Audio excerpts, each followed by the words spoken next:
ও গগনা ইংৰাজীত কি বুলি কোৱা হয় ন চোৱা আৰাধ্যা প্ৰতিটো অসমীয়া শব্দৰে এটা ইংৰাজী প্ৰতিশব্দ থাকিব লাগিবই বুলি কোনো কথা নাই যেহেতু ব্ৰিটিছসকলে বা আমেৰিকানসকলে বিহু নামাৰে বা তেওঁলোকে ঢোলৰ ব্যৱহাৰ নকৰে গগনাৰ ব্যৱহাৰ নকৰে গতিকে গগনাৰ সম্পূৰ্ণ নিখুঁত কিবা এটা প্ৰতিশব্দ ইংৰাজী ভাষাত থাকিব লাগিব বুলি কোনো কথা নাই কিন্তু হেমকোষ অভিধানৰ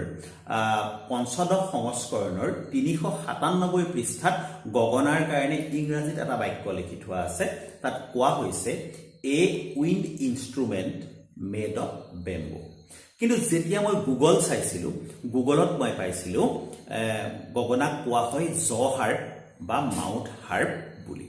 গতিকে তোমাক মই কথাকেইটা ক'লো গতিকে গগনাৰ কোনো তেনেকুৱা ইংৰাজী স্পেচিফিক এটা প্ৰতিশব্দ নাই কিন্তু জ হাৰ্প বা মাউথ হাৰ্প বুলি তুমি ক'ব পাৰা বুজি পালা